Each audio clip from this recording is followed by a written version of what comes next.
Hello दोस्तों, स्वागत है आपका हमारे चैनल iOS प्रिंट में। और हम पढ़ रहे थे ARO के जो टेस्ट पेपर हैं, वो हमारी सीरीज चल रही थी जिसमें हमने 100 क्वेश्चन कर चुके थे। और आज हम पढ़ेंगे 101 से क्वेश्चन। तो 101 क्वेश्चन आपके आगे है।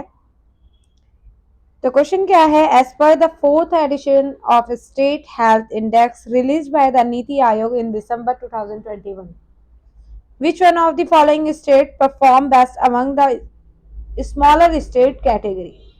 तो बताएं कि छोटे राज्य की श्रेणी में सर्वश्रेष्ठ प्रदर्शन किसने किया है? दिसंबर 2021 में नीति आयोग द्वारा जारी राज्य स्वास्थ्य सूचकांक के चौथे संस्करण की बात चल रही है। तो इसका आंसर है मिजोरम। मिजोरम की बात, मिजोरम है सबसे छोटा राज्य। अब इसके बारे में पढ़ते हैं, इसका नोट पढ़ते हैं कि मिजोरम ने दिसंबर 2021 में नीति आयोग द्वारा जारी राज्य स्वास्थ्य सूचकांक के चौथे संस्करण में छोटे राज्य की श्रेणी में सर्वश्रेष्ठ प्रदर्शन किया था। अब बड़े राज्य की बात करते हैं। बड़े राज्य उसमें है केरल, तमिलनाडु सबसे बेहतर प्रदर्शन करने वाले राज्य। चौथे चरण का शीर्षक की बात करते हैं, स्वस्थ राज्य प्रगतिशील भारत। इस सूचकांक के द्वारा राज्यों में और केंद्र शासित प्रदेशों को स्वास्थ्य परिणामों में साल दर साल वृद्धिशील प्रदर्शन के साथ साथ उनकी समग्र स्थिति के आधार पर रैंक प्रदान की जाती है। ठीक है, अब बताओ, टर्मरिक जो है, हल्दी भूमिगत तने का उदाहरण है, किसे कहते हैं?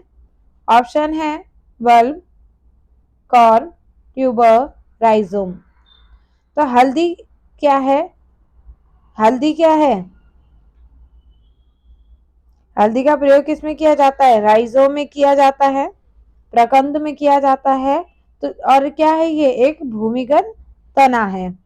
ठीक है, और हल्दी किस किस चीज के लिए यूज की जाती है? आपने देखा होगा, अगर किसी को चोट लग जाए तो क्या करते हैं कि भाई दूध और हल्दी पी लो।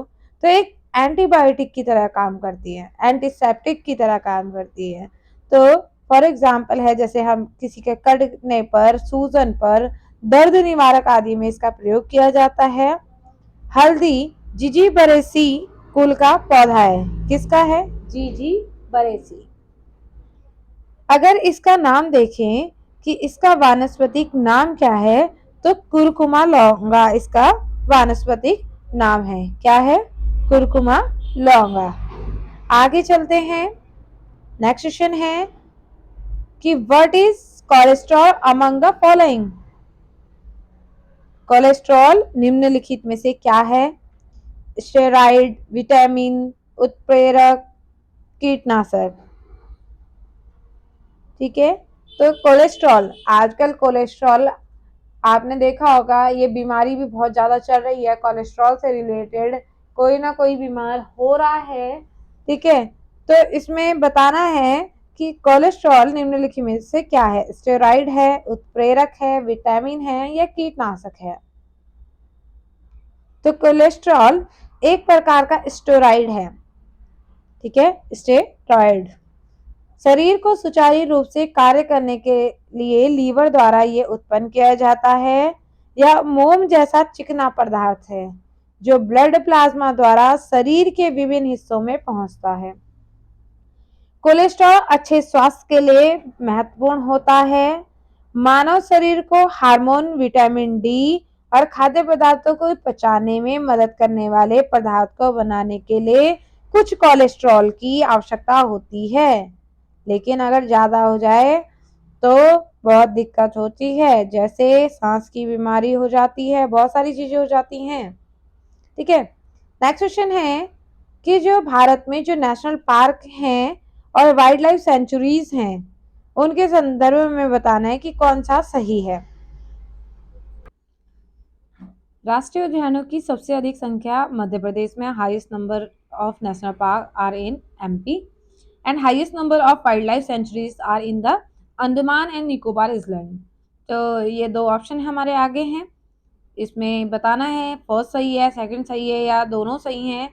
ठीक है, तो इन दोनों में जो है हमारा राष्ट्रीय उद्यान जो हमारे हैं, नेशनल पार्क की सबसे अधिक जो संख्या है, सबसे ज्यादा नंबर्स हैं वो एमपी में ही है। ठीक है, ये आपको पता होना चाहिए। दूसरा, वन्य जीव अभ्यारण्य, वाइल्ड लाइफ सेंचुरीज, तो ये क्या है, ये अंडमान निकोबार द्वीप समूह में है सबसे अधिक। तो इसके हम जो आंसर मारेंगे बोथ 1 एंड चेक 2। ठीक है, इसके बारे में पढ़ लेते हैं कि भारत में राष्ट्रीय उद्यानों के संदर्भ में एमपी अग्रणी राज्य है। यहाँ कुल कितने हैं, टोटल 12 राष्ट्रीय उद्यान है, जबकि वन्य जीव अभ्यारण्य की संख्या अंडमान निकोबार द्वीप समूह में शीर्ष पर है। कुल वन्य जीव अभ्यारण्य 96 हैं, अतः ये कथन दोनों सही है। नेक्स्ट चलते हैं। Which of the following two states are the leading producer of bauxite in India, as per the annual report of the Ministry of Mines 2020-21? Khan मंत्रालय की बात हो गई है। 2020-21 की जो रिपोर्ट के अनुसार कौन से दो राज्य भारत में बॉक्साइट के प्रमुख उत्पादक हैं? ऑप्शन, उड़ीसा, आंध्र प्रदेश, छत्तीसगढ़ या गुजरात। तो आप इनमें से बताएं कौन सा है। Orissa, Andhra Pradesh, Chhattisgarh, Gujarat. First and third, first and fourth and second and fourth option बताएंगे। तो ये पढ़ते हैं, खान मंत्रालय की बात है। तो खान मंत्रालय की 2020-21 की वार्षिक रिपोर्ट के अनुसार जो उड़ीसा और गुजरात है, गुजरात की राजधानी क्या है, गांधीनगर है। उड़ीसा व गुजरात है। उड़ीसा का जो कालाहांडी और कोरापुट जिला है, कौन सा, कालाहांडी और कोरापुट, बॉक्साइट का प्रमुख उत्पादक क्षेत्र है। उल्लेखनीय है कि बॉक्साइट एल्यूमिनियम का ऑक्साइड है। यह सफेद, गुलाबी अथवा लाल रंग का हो सकता है। नेक्स्ट क्वेश्चन है, to reduce the interest payment on the electricity sector which scheme has been launched by the government of India. ऊर्जा क्षेत्र की बात हुई कि ऊर्जा क्षेत्र पर ब्याज भुगतान भार कम करने हेतु भारत सरकार ने कौन सी योजना प्रारंभ की? तो ऑप्शन है उजाला योजना, ऊर्जा गंगा योजना, उदय योजना, सौभाग्य योजना। दोबारा से पढ़ो क्वेश्चन। ऊर्जा क्षेत्र पर ब्याज भुगतान भार कम करने हेतु भारत सरकार ने कौन सी योजना स्टार्ट की है? तो कौन सी की है? उदय योजना स्टार्ट की है। अब इसके बारे में पढ़ते हैं। ऊर्जा क्षेत्र पर ब्याज भुगतान भार कम करने हेतु उदय योजना अर्थात उज्ज्वल डिस्कॉम एश्योरेंस योजना, दोबारा से उज्ज्वल डिस्कॉम एश्योरेंस योजना की स्टार्टिंग विद्युत मंत्रालय द्वारा नवंबर 2015 में की गई थी। इसका लक्ष्य क्या था? देश की विद्युत वितरण कंपनियों की वित्तीय स्थिति को सुधार एवं उनका पुनरुद्धार करना तथा उनकी समस्याओं का स्थायी समाधान सुनिश्चित करना। तो आपको ये समझ में आ गया, ब्याज भुगतान भार कम करने हेतु कौन सी योजना बनाई गई? उदय योजना। कब इसे स्टार्ट किया गया? नवंबर 2015 को। किसके द्वारा? विद्युत मंत्रालय द्वारा। ठीक है, तो अब मैं आगे बढ़ती हूँ। हमारा नेक्स्ट क्वेश्चन है, in the following table the missing number x is, जो x है उसकी वैल्यू बतानी है कि कैसे होगा। ठीक है, देखो सॉल्यूशन आपके वैसे आ गई है, इन्होंने कैसे करा है और आप कैसे करते हैं, सबके मेथड अलग होते हैं, तो आप वो भी करके देखें जैसे आपको आता है। ठीक है, तो इनका मेथड देखते हैं। इन्होंने 3 के साथ 2 की मल्टीप्लाई करी, ठीक है, और 2 को ऐड करा। 3 2 जा 6, 7 8, 8 हो गया, और 10 को ऐड करा तो क्या आ जाएगा? 18 हो गया। ठीक है, 3 2 जा 6, 7 8, 8 में 10 ऐड कर दिया तो 18 आ गया। ठीक है, फिर दोबारा से 6 में 2 की मल्टीप्लाई हुई, ये देखो 2 ऐड करा, 6 2 जा 12 होता है। 12 में 2 ऐड करा 14, 14 में 10 ऐड कर दिया 24। इतना समझ में आया? तो ये आ गया 24। फिर क्या हुआ, फिर क्या है कि फिर हमने ऐसे ही जो हमारी सेकंड कॉलम है उसे लिया, 4 में 2 की मल्टीप्लाई करी 8 हो गया, 4 2 सा 8 प्लस 2 करा 10, 10 में 10 ऐड कर दिया तो क्या आ जाएगा 20। तो आंसर क्या आया, आंसर आया 10।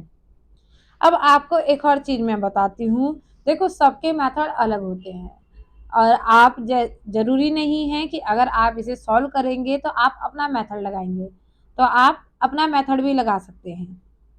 ठीक है, तो कैसे लगाना है वो आपको सोचना है, मुझे भी बताना अगर आपको नया कोई मेथड मिलता है, मैं भी करूंगी।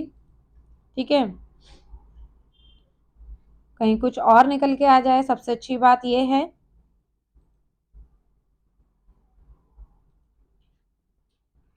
चलो नेक्स्ट क्वेश्चन में चलते हैं। 108, which one of the following gases in used in manufacturing of polythene? Polythene बनाने में किस गैस का उपयोग होता है ये पूछा गया है। Ethylene, CO2, nitrogen, carbon monoxide. तो जो पॉलीथीन है, जब पॉलीथीन बनाते हैं तो एथिलीन का प्रयोग होता है। एथिलीन का फॉर्मूला क्या होता है, C2H4। ठीक है, इसके नोट में चलते हैं। एथिलीन को उच्च ताप एवं उच्च दाब पर बहुलीकरण के द्वारा इसे प्राप्त किया जाता है। इसका उपयोग पैकिंग की थैलियों, तार के ऊपर का आवरण बनाने में किया जाता है। ठीक है, 108 क्वेश्चन कंप्लीट हो गया है। अब चलते हैं 109 में। भारत के संविधान के अनुसार केंद्र की कार्यपालिका शक्ति किसमें निहित होती है। According to constitution of India की जो एग्जीक्यूटिव पावर है ऑफ द यूनियन वो किस में होती है, राष्ट्रपति में होती है या प्रधानमंत्री में होती है। अब केंद्र की बात कर रहे हैं, केंद्र की कार्यपालिका शक्ति किस पे निहित होती है। ऑप्शन है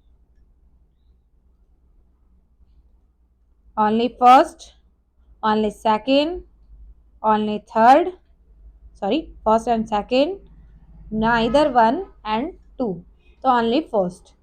अब अगर आप राष्ट्रपति की बात करते हैं, कौन से अनुच्छेद में राष्ट्रपति हैं, तो 52 में राष्ट्रपति के बारे में बताया गया है कि राष्ट्रपति हैं। ठीक है, हमारे राष्ट्रपति का जो आर्टिकल है वो 52 है। अब कार्यपालिका शक्ति राष्ट्रपति पर निहित होती है, ये 53 के क्लॉज फर्स्ट में है कि राष्ट्रपति केंद्र की कार्यपालिका शक्ति राष्ट्रपति पर निहित होती है। नोट पढ़ते हैं, इसका प्रयोग क्या होगा, इसका प्रयोग संविधान के अनुसार स्वयं या अपने अधीनस्थ अधिकारियों के द्वारा करेगा। भारत में संसदीय व्यवस्था को अपनाया गया है। अब संसद में कौन कौन होता है, संसद में एक संसद है, उसमें लोकसभा है, राज्यसभा है और कौन है, हमारे राष्ट्रपति जी हैं।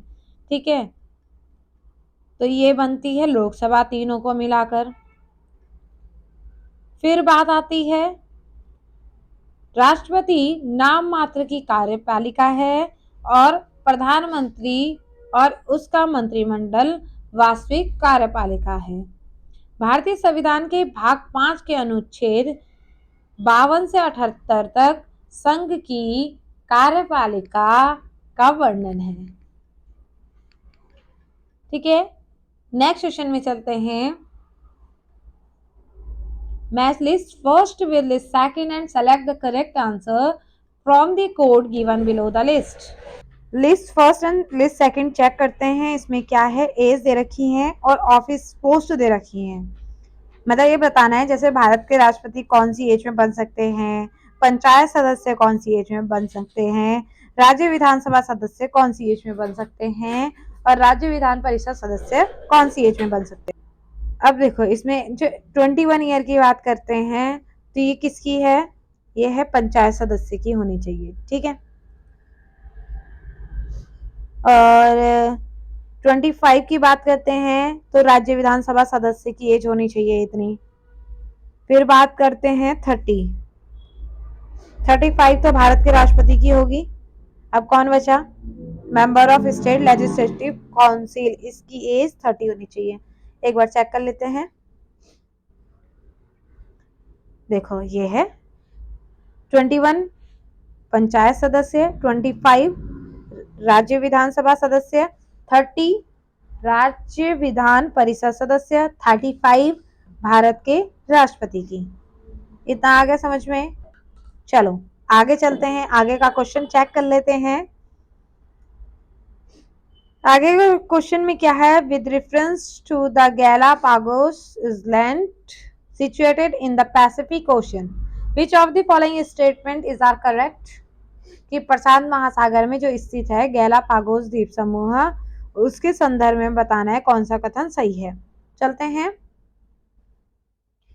क्या ऑप्शन है, इसकी उत्पत्ति ज्वालामुखी गतिरोध के द्वारा हुई है, ये दक्षिण अमेरिकी राष्ट्र पेरू का हिस्सा है, ठीक है। ऑप्शन है only first, only second, only both first and second, neither one nor two. तो जो इसकी जो ज्वालामुखी है उत्पत्ति है ज्वालामुखी गतिविधि के द्वारा हुई है, तो इसका ऑप्शन है फर्स्ट, ठीक है। अब गैलापागोस द्वीप समूह की बात करते हैं। गैलापागोस द्वीप समूह प्रशांत महासागर में भूमध्य रेखा के आसपास फैले ज्वालामुखी द्वीपों का एक समूह है। यह द्वीप इक्वाडोर का हिस्सा है और दक्षिणी अमेरिकी महाद्वीप से लगभग 1000 किलोमीटर दूरी पर स्थित है। 1978 की बात करते हैं कि गैलापागोस द्वीप समूह को यूनेस्को द्वारा विश्व धरोहर स्थल के रूप में चिन्हित किया गया था। इस द्वीप समूह पर मांटार, रे और सार्क जैसे जलीय प्रजातियां पाई जाती हैं। इक्वाडोर द्वारा इस द्वीप समूह के एक हिस्से को 1935 में वन्य जीव अभयारण्य बना दिया गया था। इस अभयारण्य को वर्ष 1959 में गैलापागोस नेशनल पार्क में बदल दिया गया। तो ये आपके पास इससे रिलेटेड कुछ नोट हैं, इसे भी आप ध्यान में रखना। नेक्स्ट क्वेश्चन में चलते हैं कि भारत सरकार के कृषि सहयोग एवं किसान कल्याण विभाग की जो वार्षिक रिपोर्ट है 2020-21 की, उसके अनुसार भारत विश्व में निम्नलिखित में से किन फलों का सबसे बड़ा उत्पादक है। ऑप्शन है अंगूर, आम, संतरा या पपीता। तो इसमें आंसर है आम और पपीता, दोनों का ये क्या करते हैं, सबसे ज्यादा उत्पादक करते हैं। पढ़ते हैं, भारत सरकार की कृषि सहयोग एवं किसान कल्याण विभाग की वार्षिक रिपोर्ट 2020-21 के अनुसार भारत विश्व में आम और पपीते का सबसे बड़ा उत्पादक देश है। पूरे विश्व का 41% आम भारत उत्पादित करता है। इसके अलावा चीन और थाईलैंड क्रमशः दूसरे और तीसरे स्थान पर है। चीन दूसरे में, थाईलैंड तीसरे में। भारत एवं ब्राजील विश्व के कुल 50% पपीता उत्पादन करते हैं और इसमें देख लीजिए कितने ये टन उत्पादन के साथ दुनिया में सबसे बड़ा पपीता उत्पादक है। इसके अलावा ब्राजील, मैक्सिको, इंडोनेशिया दूसरे, तीसरे और चौथे स्थान पर है। आगे के क्वेश्चन में चलते हैं, नटराज नृत्य के भगवान की मूर्ति के संदर्भ में कौन सा कथन सही है। चलते हैं, ऑप्शन चेक कर लेते हैं। यह मूर्ति नृत्य करते हुए 4 हाथों वाले शिव का प्रतिनिधित्व करती है। नेक्स्ट है, अपने दाएं कान में वह एक पुरुष का कुंडल पहने हैं, बाएं में एक महिला का, ठीक है। तो अगर आप दोनों चीजें पढ़ रहे हो तो नटराज की मूर्ति अगर अपने आप सोचो, इमेजिन करते हो तो ये दोनों ही बात सही है। तो इसका जो आंसर है बोथ ए एंड बी। ठीक है, इनके बारे में पढ़ लेते हैं। चोलकालीन नटराज मुद्रा में नृत्य करते भगवान शिव सबसे महत्वपूर्ण धार्मिक मूर्तियों में से एक है, जो नृत्य करते हुए 4 हाथों वाले शिव का प्रतिनिधित्व करती है और अपने दाएं कान में वह एक पुरुष का कुंडल पहने हैं तथा बाएं में एक महिला का। यह नर और मादा के संलयन का प्रतिनिधित्व करता है और इसे अक्सर अर्धनारीश्वर के रूप में भी जाना जाता है। आगे की बात देख लेते हैं। 44 multiplied by 75 equal to 7454, 83 multiplied by 74 7348 and 55 into 48 equal to 4585, 14 into 45 will be the equal to। तो बताना है कि किसके बराबर है ये। अब जब 44 into 75 किया, देखो ये है, आगे आपके इसमें चलते हैं। जब 44 into 75 किया तो जो ए बी सी डी डाल दो इसमें, 44 4475 ए बी सी डी। अब इन्होंने क्या किया, 7 पहले लिख लिया, मतलब सी लिख लिया पहले, फिर 4 लिखा, फिर 5 लिखा, 4 लिखा। तो ये जो 7 है ये सी में है, ये बी में है, ये डी में है, ये ए में है। ऐसे ही 8 3 7 4, फिर से ए बी सी डी, ऐसे ही C B D A, C B D A. तो ऐसे ही आपको क्या करना है, 1445 को लगाना है, 1445। तो क्या आ जाएगा 4451। इतना समझ में आ गया? कोई डाउट? मुझे लगता नहीं कोई डाउट होगा, लेकिन अगर डाउट है तो कमेंट कर देना। नेक्स्ट क्वेश्चन में चलते हैं।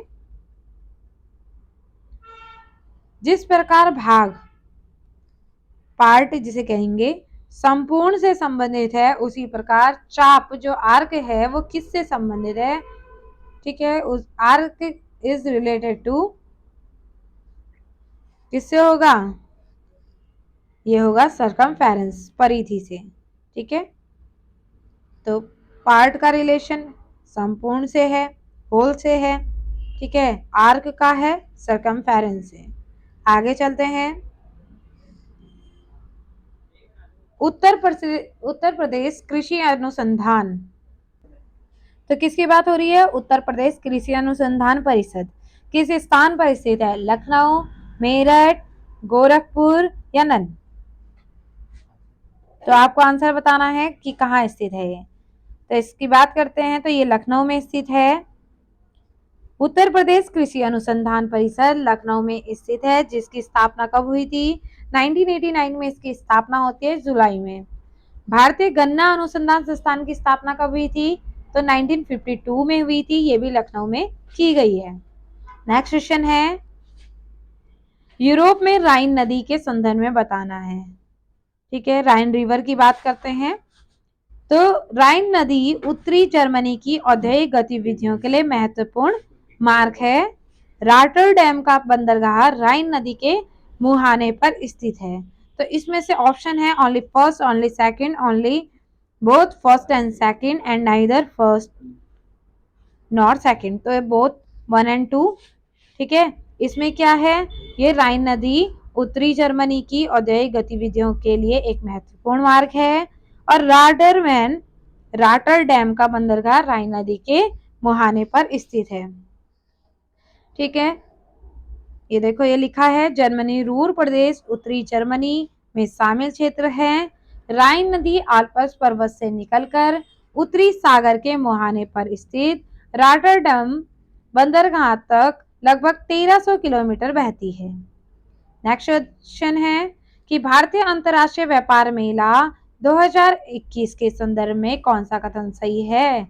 It was organised in November 2021 at Jaipur, Rajasthan. तो इसका जो आयोजन है उस टाइम पे जयपुर और राजस्थान में किया गया था 2021 में। आयोजन का मुख्य विषय आत्मनिर्भर भारत है। तो इसका ओनली कौन सा आंसर सही है? कि आयोजन का मुख्य विषय जो सब्जेक्ट है वो आत्मनिर्भर भारत है, केवल सेकंड है। नोट में चलते हैं। भारतीय अंतर्राष्ट्रीय व्यापार मेला 2021 का आयोजन जयपुर राजस्थान में नहीं बल्कि दिल्ली में हुआ था। दिल्ली के कहाँ? प्रगति मैदान में। मुख्य विषय मैंने आपको बता ही दिया है। अर्थव्यवस्था, निर्यात क्षमता, अवसंरचना, आपूर्ति श्रृंखला, मांग तथा जीवंत जनसांख्यिकी पर फोकस था।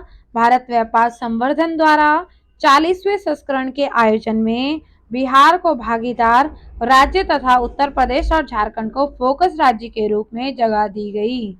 अंतर्राष्ट्रीय व्यापार मेला बाजरा और ऑर्गेनिक्स 2023 बेंगलोर में संपन्न हुआ। नेक्स्ट क्वेश्चन है कि भारत की प्रथम जलवायु परिवर्तन पर राष्ट्रीय कार्य योजना कब लागू की गई? तो 2008 में 30 जून 2008 में ये लागू की गई थी। यह उन साधनों की पहचान करता है जो विकास के लक्ष्य को क्या करते हैं? प्रोत्साहित करते हैं। साथ ही जलवायु परिवर्तन पर विमर्श के लाभों को प्रभावशाली रूप में प्रस्तुत करता है। अब क्या है, इसमें 8 राष्ट्रीय मिशन हैं जो जलवायु परिवर्तन, अनुकूल तथा न्यूनीकरण, ऊर्जा दक्षता एवं प्राकृतिक संसाधन संरक्षण की समझ को बढ़ावा देने पर केंद्रित करता है। 8 राष्ट्रीय मिशन कौन कौन से हैं? राष्ट्रीय सौर मिशन, राष्ट्रीय जल मिशन, विकसित ऊर्जा दक्षता के लिए राष्ट्रीय मिशन, सुस्थिर निवास पर राष्ट्रीय मिशन, हरित भारत हेतु राष्ट्रीय मिशन, सतत कृषि हेतु राष्ट्रीय मिशन, जलवायु परिवर्तन हेतु रणनीतिक ज्ञान पर राष्ट्रीय मिशन, सुस्थिर हिमालयी पारिस्थितिक तंत्र हेतु राष्ट्रीय मिशन।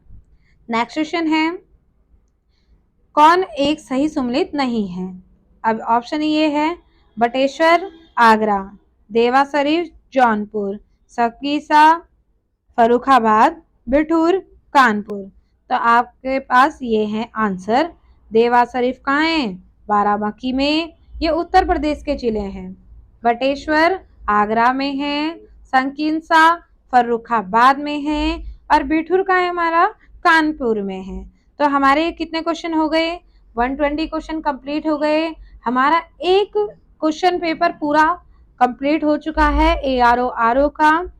अब मैं आपके पास नया क्वेश्चन पेपर लाऊंगी। अगर आपको मेरी क्लासेस अच्छी लग रही हैं तो आप क्या करेंगे? लाइक करेंगे, शेयर करेंगे एंड कमेंट करेंगे ताकि मुझे ये मोटिवेशन मिल सके कि मैं आपको अच्छी क्लासेस प्रोवाइड करवा पा रही हूँ।